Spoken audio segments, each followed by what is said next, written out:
Hi everyone, welcome back to the channel. I'm really excited for today's video because today I am going to be ranking all of the heirloom tomatoes that we've grown this year. So I'm going to be using the S through D tier list, and if you're not familiar, S is the top tier and then from there you're doing like the normal letter grades A, B, C, D, with D being the lowest. So for the S tier, we're going to call it no notes. Essentially this is like a perfect tomato. I'm happy with everything about it. Then for A tier, we're going to call it this slaps, and these are going to be the tomatoes that are very nearly perfect, but maybe there's just a couple of things that I don't like about it. B tier is just going to be it's acceptable. C is going to be didn't understand the assignment, and D is going to be she doesn't even go here. And you can take that to mean we are not going to be growing that variety in our garden in the future. So I'm going to go through the garden and show you all of the different tomatoes. I think I have one to show for every variety, and I'll go over the explanations for why we rank things the way we do.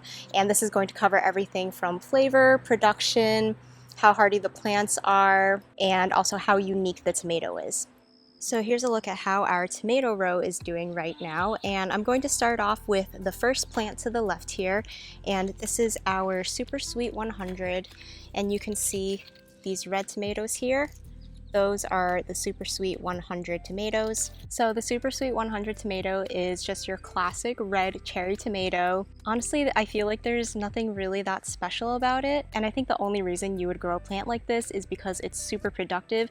You do get lots of tomatoes, the plants get very tall, and the trusses of tomatoes have so many tomatoes on them, so you would probably only need like a couple of these plants to get all of the red cherry tomatoes that you would want. That being said, I don't think there's anything like super special about them. They're not even like especially sweet, which I was surprised by because of the name Supersweet 100. I thought they were going to be like really sugary sweet, almost like sun gold tomatoes, but I didn't find that to be the case. They are pretty acidic, and just because there was no like really wow factor to them, I'm going to put these in the B tier, which are just acceptable. Just to give you another look at what I meant by like the long trusses of tomatoes, this is one branch that all came off the plant, and there are just so many tomatoes that can come off of this one branch. Usually you just get like a few tomatoes off of like each of these offshoots like that, but you can see that we've already picked a whole bunch up here, and then usually it splits in two, and then you get two more branches of tomatoes. So you can see we've like started to pick from up here, and then down here they're starting to ripen. So lots of tomatoes for each of these branches, and you can see lots of green tomatoes forming here. The next tomato is going to be the Artisan Blush tomato, and you can see a sort of underripe one right here. And this year they've actually done pretty well for us. So here is an example of like a more fully ripe tomato. And you can see it's like yellow with streaks of red, and it's kind of like a more oval shape. And in the past I've grown these tomatoes and have not been very happy with them because the plants are a little bit like weaker and more spindly, and I have not gotten good production out of them. But I grew them again this year because last year the flavor was just so good that even if production wasn't great, I wanted to still have a few of them. But for whatever reason, this year the production has been really good and my plants are looking really healthy. So I'm actually really happy with this tomato and would definitely grow it again. And the flavor is one of the things that really sets it apart. It's like a very mild but sweet tomato. There's not a lot of acidity to it, and there's just something unique about the flavor, and I'm gonna do such a bad job of explaining like the flavor of all of these tomatoes, but there's something about like yellow tomatoes, because they have less acidity, that I feel like you can really taste a lot of the other notes. And again, this is a sweeter tomato. I like the size of it because they're easy to have and slice up for salads, and they're just so beautiful, and I like the shape. I'm gonna put this in A tier, which is this slaps, and the only reason it's not in the S tier is because I have had issues with the plants being a little more sickly and production not being as good. Like I said, this year it hasn't been an issue for us, so I'm not sure if I just did something wrong the previous years, but just because it might be a little bit more finicky and not as foolproof, it's gonna go in the A tier. Next up, we've got the blue cream tomatoes, which are right here, and they do look a little bit more blue here, but I think that they are only ripe when they turn a little bit more yellow, like this one. This one actually doesn't even have a lot of blue in it, but sometimes like the shoulders will be a little bit more blue. but on the whole, I think that they look more yellow when they're riper. Actually, here's a really good example of what they look like when they're ripe. You can see that there's like a little bit of like blue purpling, but most of the tomato is yellow. And unfortunately, this is going to be the first tomato that goes in the she doesn't even go here category. This is the D tier. I will not grow this tomato again. I'm a little disappointed. This is our first time trying this variety and it sounded really cool, and we always love when tomatoes are really fun different colors, and especially when they're darker colors.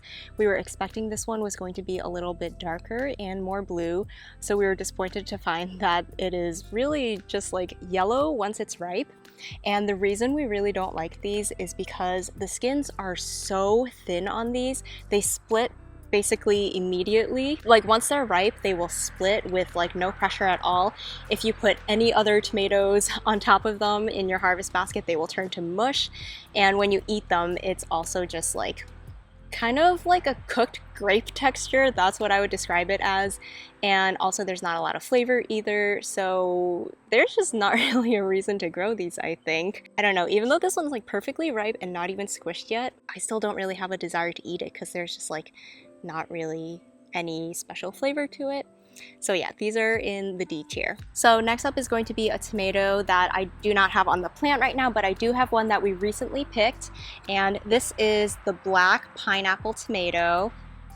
So this is what it looks like. The top is like a little bit more like green, and then the bottom is more of like a reddish orange color. And this tomato is in the S tier. No notes on this one. It's really like a perfect tomato. I was actually really impressed with how productive these plants were, because usually I feel like for really beautiful special heirloom tomatoes, you'll only get like 1 or 2 tomatoes, and then maybe the plant will be a little sick and then it'll die. But I think for each of our plants, we've gotten a good like 4-ish tomatoes already so far, with more tomatoes ripening, and the plants are still looking really good. And also the first few ones that we got were pretty sizable tomatoes too. I think probably close to a pound for those first few tomatoes. And this is one of the later tomatoes, and it's still a pretty nice good size. And what we love about this tomato is that it is so beautiful, both inside and out. So I'll put a picture of like once we cut it open. It's hard to explain, but like the inside is almost like a tie-dyed tomato. There's like every color in there. There's greens, yellows, reds, and it's just so beautiful, and it also tastes really good. It has a more complex flavor that you don't get in a lot of just like standard red tomatoes, and it's definitely one of those tomatoes where you know this is an heirloom tomato. It has something special about it. It has a really deep flavor, a little bit acidic, but yeah, we just love it. And one of the tomatoes we got from it was probably like our second largest tomato we've ever grown. So that's always really fun when you grow a really big tomato, and I think it was like 1 pound 8 ounces. So pretty impressive, and combined with like the beautiful coloring and the really good flavor, we've been really happy with this one. And I have a few plants of it in the garden, and they've all just been looking really good. So really happy with this plant. This is the first time we've grown it, and it definitely will not be the last. Next up on the list, we have the great white tomato, and I don't really have like a really good example of it right now. The one I recently picked doesn't look the best. It has a lot of spots on it, but I guess just imagine this tomato without the brown spots. And even though it's called the great white tomato, we found that when they're ripe, they're actually more of a yellowish color. And I would say like this is about the size that most of them look like they're gonna be. We haven't gotten a ton of these yet. They only just started ripening, and I think this is probably only our 3rd or 4th tomato that we've gotten off of the plant. So they're not like super productive, and I think they're kind of a fun tomato to grow if you want to grow like a whole spectrum of different colors, since this is on the lighter end. I was a little disappointed that they weren't actually like a white tomato. They're more yellow, since that is more common, and we do like to grow like more uncommon tomatoes. And this is going to be in the B tier. Aaron wanted to put it in the B tier, but honestly, if it was up to me, I would probably put it in the C tier, just because I don't think the flavor is really that impressive. Production has not been that great, and they weren't white like they were supposed to be. So personally, I would put it in didn't understand the assignment, but Erin marks them as acceptable, so that's where they're gonna be. All right, next up we have the Brandywine tomato, and this is kind of like a larger size pinkish red tomato. I believe this is a Brandywine. I actually can't really tell because Brandywine looks almost identical to Abraham Lincoln. Even if this is not technically, for all intents and purposes, this is what it's gonna look like. And Brandywine tomatoes have a really excellent flavor. Like, it's one of the first things that people think about when they think about heirloom tomatoes. It definitely has a flavor that's like red tomato, but make it fancy. Like, there's just something about it, has like more complex notes to it. So flavor is really great. The only gripe I have with this tomato plant is that they're not super productive. I think we've only gotten 1 or 2 tomatoes from the plant, and they are a little bit on the larger side. Like, this is one of the smaller tomatoes, but the first one we got was pretty large, probably 13 ounces, something like that. But I do think that we have only gotten 2 tomatoes from the plant, and I'm not sure it's going to make any more tomatoes actually before it looks like the plant's gonna die.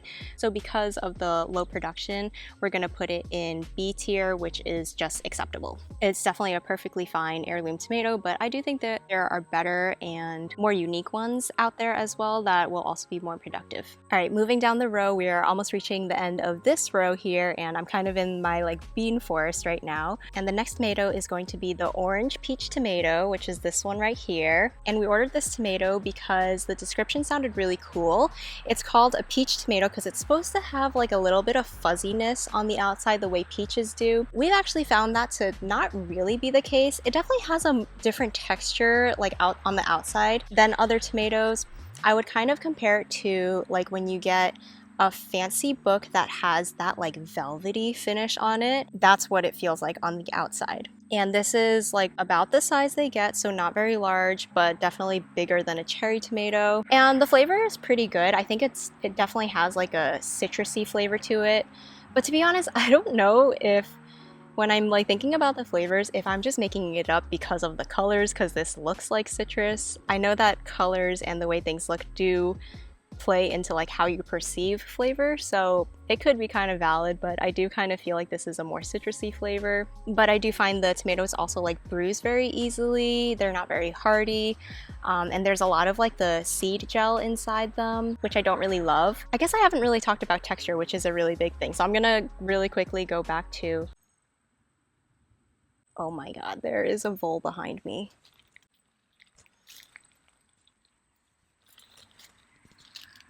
Alright, I have just exited the garden because I do not want to be sitting feet away from a vole. They're back for the year and we've got to take care of them. But anyway, Anyway, continuing on what I was saying, I need to go back and talk about the texture of a few of the tomatoes because I forgot to touch on it. But for the black pineapple and the Brandywine tomatoes, excellent textures.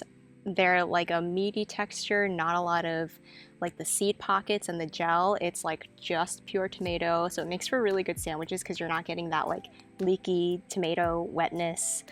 So yeah, really, those are my notes on those ones. It's a little contrasted with this orange peach one, which definitely has more of like the seed gel wateriness that I don't love. So yeah, I think I already said. I'm a little distracted now that I saw the vole, but anyway, this is gonna go in the C tier, which is didn't understand the assignment. All right, next on the list is the Kellogg's breakfast tomato, and this is what it looks like. It's like a slightly larger orange tomato. We've definitely gotten some that are quite a bit bigger than this, so probably close to a pound. This one's probably closer to like 8 or 10 ounces. And we have been really happy with this tomato. I was really impressed with how big some of them got.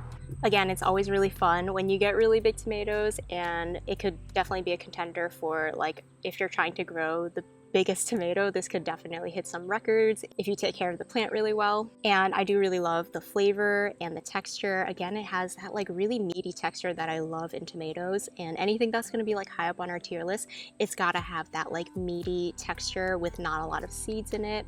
this one is going to be in the A tier. This slaps, and I would definitely grow this tomato again. And I think the only reason it's not in the S tier is because production is just slightly lacking. It's really not bad at all, and I think we're still gonna get more tomatoes off of our plants, but it's just not quite as high as some of the other tomatoes on our list, and for that reason it's A tier, but it's really close to S tier. Next up, we've got the raspberry Lyanna tomato. This is what it looks like. It's kind of like a smallish, medium-sized tomato. It has just a little bit of like green coloring on the shoulders that makes it really pretty, but overall it's like a pink tomato. And I do really like how these plants are very productive. I've gotten a lot of these little medium-sized tomatoes off of my plants. They're a determinate plant as well, so it's really great if you don't have trellising, because you can just probably put like a large cage or some other type of support that's not super tall. So they're really great if you have like a smaller space. Other than like the really good production, I'm not like in love with this tomato. One of the things I don't like about it is the texture. It does definitely have like bigger seed pockets, so it's a very watery tomato. I've used it a couple times when I like made salsa, just because I didn't have a lot of other tomatoes in the garden that were ripe, and it just ends up so watery because it has so many of those seed pockets. And I also think it's not like the most flavorful, so for that reason it's going to be in B tier. It's just acceptable. It's really great if you just want like a lot of tomatoes to put in salads and you just want to like quarter them and yeah, eat them in a salad or something. Other than that, I'm not really sure what you would use them for. I have frozen some of them to turn into sauce, but they're kind of gonna make your sauce a little watery, so you'd have to cook it down more. You get the idea. It's like middle of the road. Next up, I have one S tier, no notes tomato. This is the pink Bumblebee tomato, and I think I've talked about this in previous years, but this tomato is just so beautiful. It tastes so good, and the production is really great on this because it's like a smaller type tomato. Like cherry tomatoes, you'll usually get really good production because it doesn't take as much energy to make each tomato. But yeah, we eat these all season long. Once they start ripening, and they are like one of the first to ripen, our plants look really healthy. I think we'll probably be getting tomatoes all through the summer. And yeah, we're getting multiple of these little guys a day. And they're just so pretty. Look at them. They have like every color. It's like mostly orangey pink, but then sometimes you also get streaking of green. And to me, they're the perfect size because again, they're not too finicky if you want to have or quarter them to put in salad, but sometimes I even use them to cook. They have a lot of flavor. They're mildly acidic but also very sweet. It has more of that like delicate tomato flavor versus like the really punchy red tomato flavor, which I really like. Sometimes like the red tomato flavor, the very acidic flavor, I'm not a huge fan of, so anytime anything's like a little bit milder and that acidity is dialed down, I do really like that, and that's one of the best tasting tomatoes out there in my opinion. So no notes on that one. That is S tier. Alright, I've got a couple tomatoes that I don't have examples for at this moment, and based off of that fact, you can probably guess where they're going to be. These two tomatoes both go in the D tier. She doesn't even go here. So the first one is the Speckled Roman tomato. This is supposed to be a paste tomato, and it's supposed to have stripes of like orange and red on it, but I have found that the plants are always so spindly and weak. They get diseased so quickly, and I barely get any tomatoes off of them. I got a few this year, and mind you, I planted like 6 plants of this tomato, whereas a lot of other ones I've only planted 1 or 2, and some of the other varieties that I've only planted 1 plant have outpaced all 6 plants of this Speckled Roman variety. And any of the ones I've gotten pretty much without fail have gotten blossom end rot, even when other ones planted next to them did not. So they don't really make good quality tomatoes, which is a shame because I think if they didn't get blossom end rot so easily, the texture would be good since they are a paste tomato. But for me, production just has never been great on this tomato, and I've tried them for a few years, so they're getting cut from the list. I will not be growing them again. And the other tomato that's going to be on this list is Paul Robeson, which I'm sad to put on here because Paul Robeson tomatoes do have a really great flavor. They have a deeper, smokier flavor since they kind of are like a darker tomato.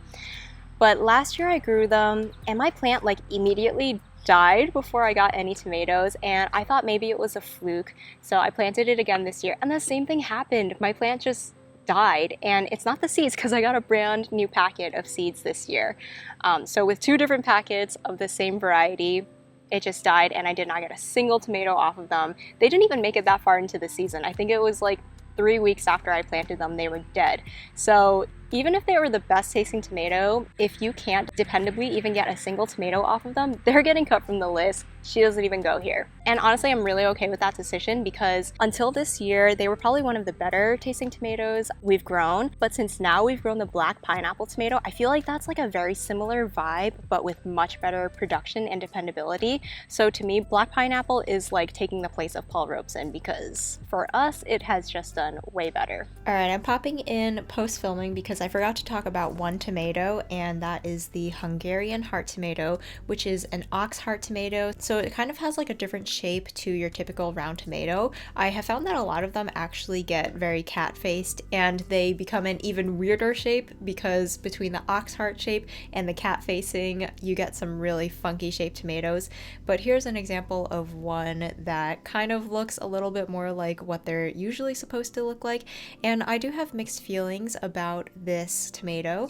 On the one hand, they were really disappointing in terms of production. I planted a lot of these plants thinking that they would be a replacement for my paste type tomatoes and thinking that they would be very productive, but they weren't really, and I've only gotten a few tomatoes off of each plant. But the ones that I have gotten, I have been really happy with. These tomatoes are by far like the highest ratio of like meat to seeds. Like you almost cannot find a seed in these tomatoes. They are so meaty, and if I did get a lot of these tomatoes per plant, they would be amazing for sauces. But because the production was not as good as I would have liked, I think I'm gonna put these in acceptable, which is the B tier. Okay, and now down to the last tomato I'm going to be talking about, and I'm ending with a good one. This is going to be the Abe Lincoln tomato, and like I said before, I can't really tell the difference between Abe Lincoln and Brandywine. They kind of look the same, so I'm just gonna use the same tomato as like the reference tomato. It's like a pinky large tomato, and I mean large because the largest tomato we ever grew was an Abe Lincoln this year. We have broken our own personal record and we hit 1 pound 13 ounces with an Abe Lincoln tomato. And not only was it a really big tomato, it was like perfect inside and out. Usually with big tomatoes you get a lot of those like holes in them with like brown spots, but this entire like 1 pound 13 ounce tomato was perfectly edible pretty much, which was incredible. And yeah, it was one of those super meaty textures, and when I was eating it, it had so much meatiness. It was almost like chewy, which sounds kind of bad, but it is a great thing in my book. It was just so good. Flavor was excellent. So yeah, if you're really into growing big tomatoes, definitely try Abe Lincoln. And yeah, we were super happy with that one, and I'm excited to get some more from the plant. So S tier, no notes for Abe Lincoln. All right, so with that is the entire tier ranking list for all of the tomatoes we've grown this year. Well, all of the heirloom tomatoes we've grown. I left a few off the list that are the hybrid tomatoes. They're just like boring red tomatoes, honestly. So I just picked all the fun ones for this list for the ranking. But hopefully you enjoyed this, and let me know if you disagree or agree with anything that I ranked on this list. And also if you have any varieties that you want to recommend that are your favorites that are in your S tier. So I hope you enjoyed this video. Thank you for watching, and I'll see you again in the next one.